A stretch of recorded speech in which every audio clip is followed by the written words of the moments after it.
월요일 모두 까기 시간입니다. 조원진 우리공화당 대표 나오셨습니다. 안녕하십니까 대표님. 반갑습니다. 자, 먼저 이슈 질문 하나 드리면요. 윤석열 대통령 영국, 프랑스 순방 마치고 어제 귀국했는데 바로 김규현 국가정보원장 또 차장 두 차장을 모두 교체를 했습니다.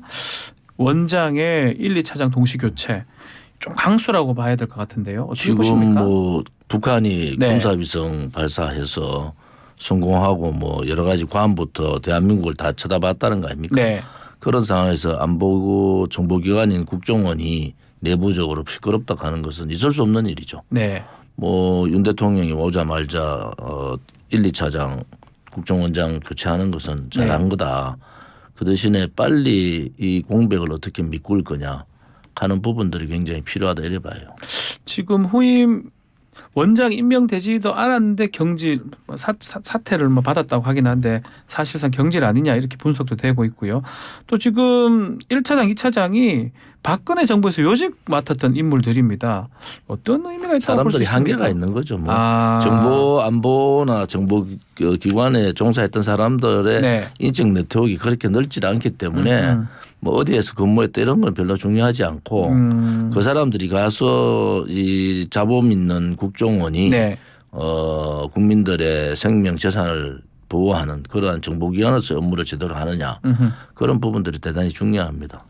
그 국가정보원장으로서 지금 후임에 김용현 지금 대통령 경호 처장이죠. 뭐 그런 언급되기도 상황들 하거든요. 가장 믿을 수 있는 사람을 안 보내겠습니까?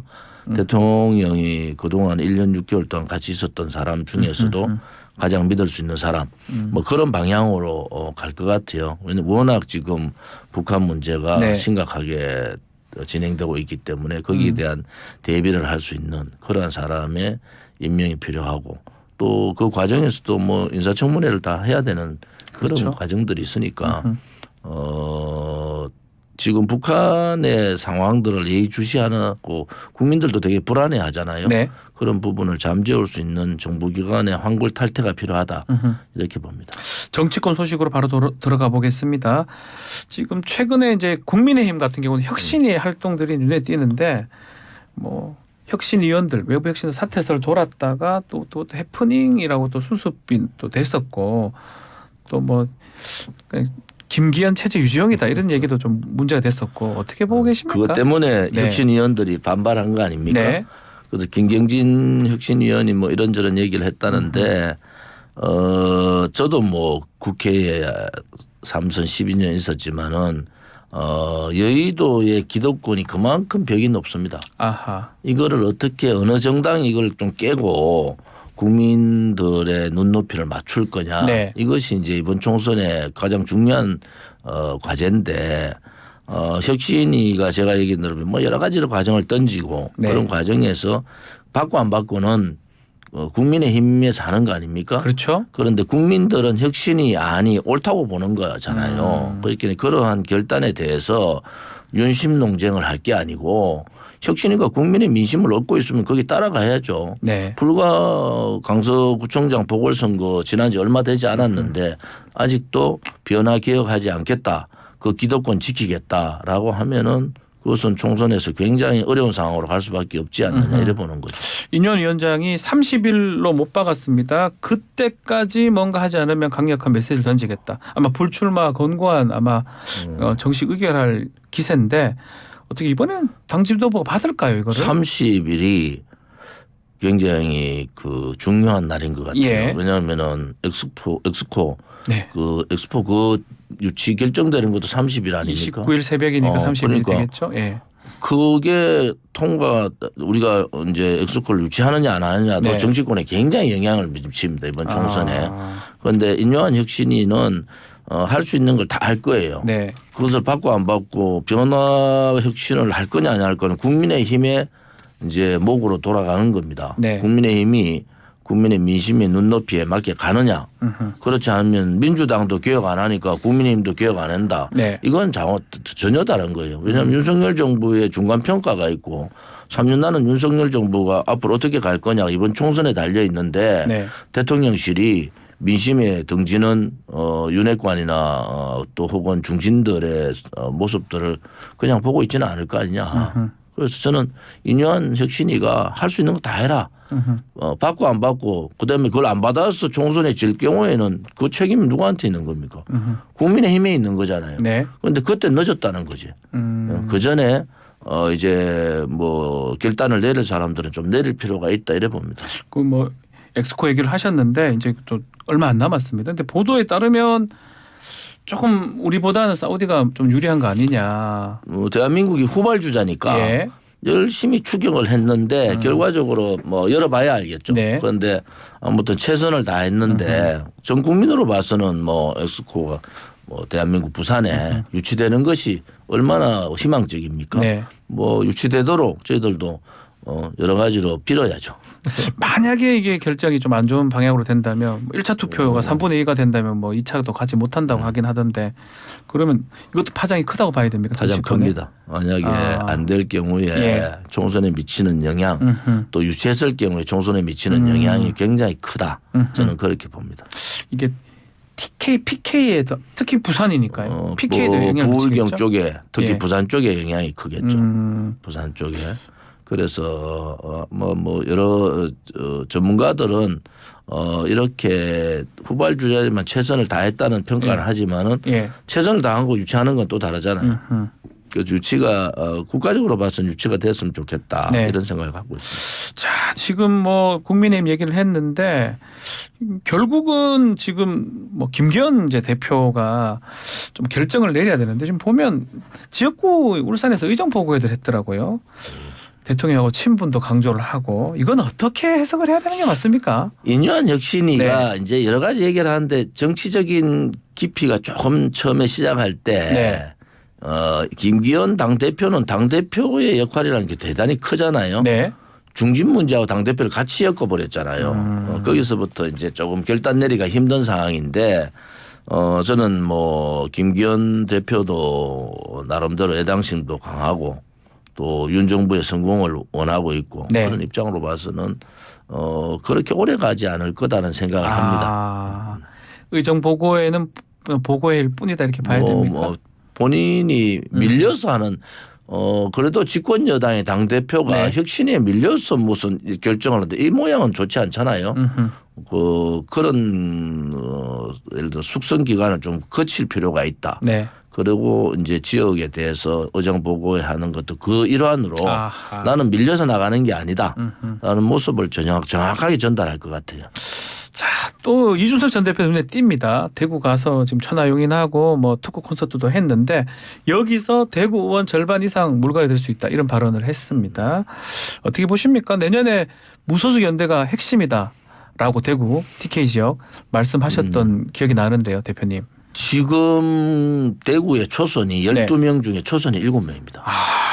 지난번에 60% 바꿨어요. 예. 그 이준석 대표가 보는 50% 이상 반물갈이 한다. 그건 잘못 본 거죠. 더 될 것이다. 지난번도 60% 이상 바뀌었는데 아하. 그래서 예. 대구 국회의원들이 참 힘들어요. 힘든 거는 이 경선만 되면 60, 70%를 바꾸니까 네. 굉장히 힘들지만은 이번에 아마 그 이제 경선 들어가지 못하는 그런 당무감사에서 20% 하위 20% 하위 말하는 20% 거죠. 네. 여기도 대구 경북 의원들이 꽤 들어가 있잖아요. 네. 그런 걸 봤을 때는 결국 대구 경북은 이번에도 60% 이상 교체가 된다. 더 교체가 될 것이다. 그래서 뭐 또 뭐 초선이 7명에 네. 지금 대구에서는 확실하게 가능성이 있다 하는 사람은 두 사람.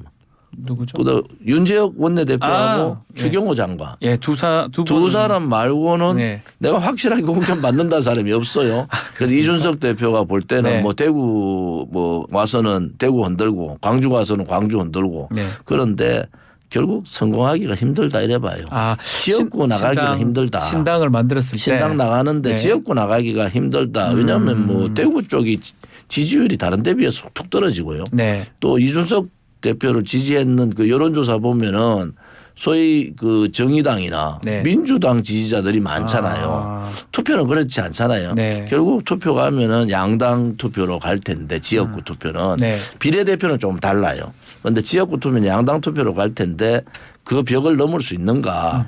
예, 말은 많아도 잔치의 성공은 힘들다 이래 봐요. 대구를 다 쳐다보고 있는 것 같습니다. 대통령도 대구 또 한동훈 장관도 대구를 또 갔었고요. 이렇게 정치적으로 대구가 주목받는 이유가 뭘까요? 대구는 뭐 어쨌든 보수 대통령을 많이 배출한 지역이고 네. 대구 경북이 또 하나는 보수의 심장이라 하지만은 보수의 심장답게 보수에 있는 대구 경북의 국회의원들의 존재감이 너무 없잖아요. 그러니까 이거 이번에도 60-70% 물갈이 되겠구나 이런 생각을 갖고 있는 거죠. 그러니까 이준석 전 대표는 뭐 광주도 가면은 민주당에 벗어나자 대구 오면은 국민의힘에 벗어나자 이래 얘기하지만은 결국 지지층이라는 게 네. 한정돼 있고 그래서 저는 대구 국회의원이지만은 바뀌어야 된다. 뭘 바뀌어야 되냐 그러면은 보수는 그냥 점잠 빼고 앉아 있는 게 아니에요. 네. 처절한 국민의 삶에 얼마나 대구 경북 국회의원들이 보여줬는가. 또 여러 가지 정치적인 상황에서 네. 대구 경북 국회의원들이 자기의 목소리를 냈는가. 그런 데 있어서는 점수가 박하다. 저는 그래 보고요. 점수를 받기 위해서도 좀 더 열심히 해라 이 말씀인가요? 뭐 열심히 이제는 뭐 3개월 남았는데 평가는 제가 볼 때는 네. 이제 교체 평가가 상당히 많을 거다. 이준석 대표가 그 부분은 알고는 갔지만 대구 출마는 어렵다 이래 봅니다. 출마는 어렵다.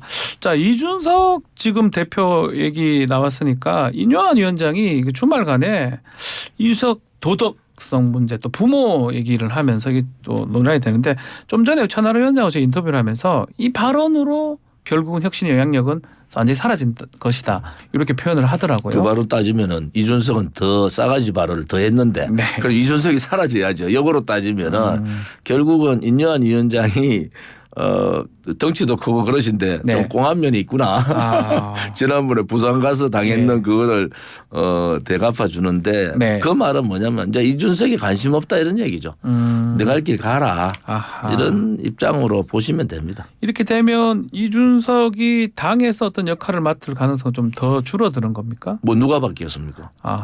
그 김기현 대표가 받느냐 뭐 안 그러면 용산이 그걸 받을 수 있겠어요. 저는 이미 이제 이준석 대표는 갈 길을 가야 된다. 근데 신당으로 예. 뭐 지역에서 성공하기는 힘들다. 지금 지지율을 가지고는 그게 선거 가까이 되면 양당으로 더 흩어져요. 네. 그러면은 뭐 10% 초반 또 힘들지 않느냐.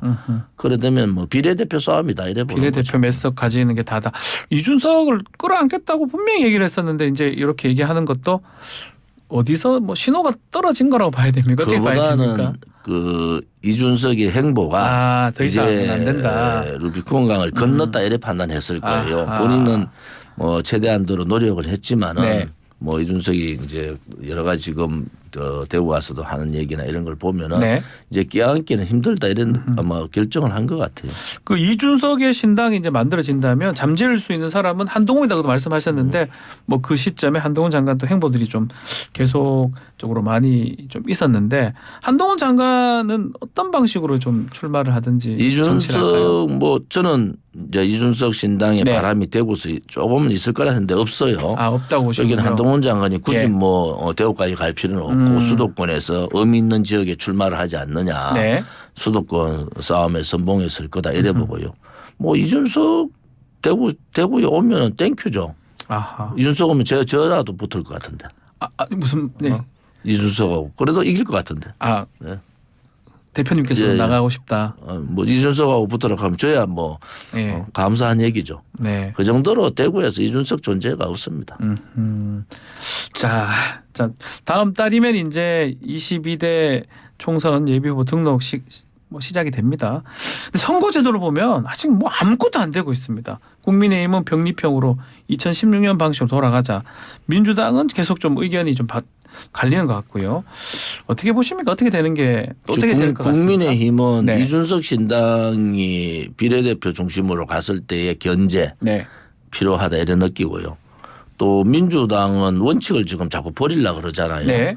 뭐 유성정당 금지 혹은 연동형 비례대표 뭐 이런 부분 자체가 혁신인데 이 혁신을 뒤로 물린다는 것은 반혁신 쪽으로 가는 거 아니겠습니까? 네. 그래서 민주당의 올바른 생각을 갖고 있는 사람은 민주당이 이 부분을 버리는 것은 대단히 잘못됐다 이런 얘기를 하고 있지 않습니까?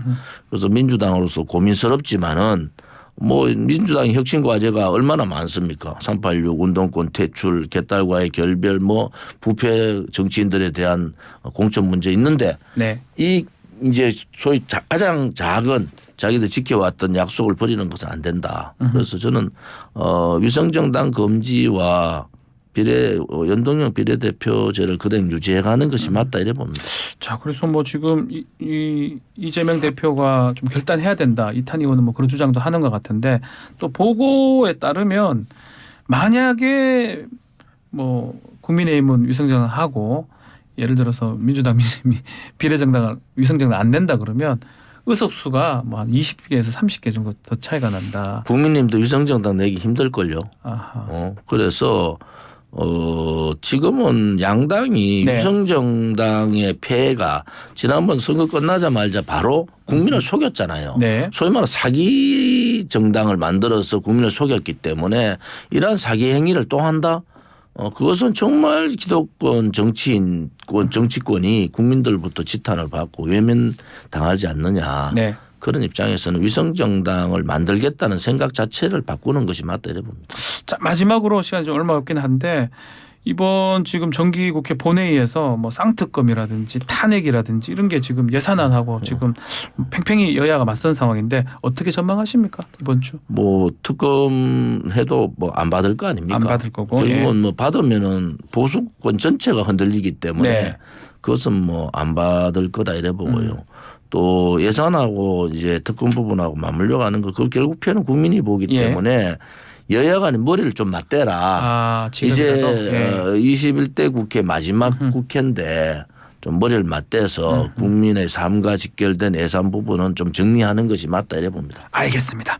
자, 오늘 말씀 여기까지 듣겠습니다. 감사합니다. 조원진 우리공당 대표와 함께했습니다.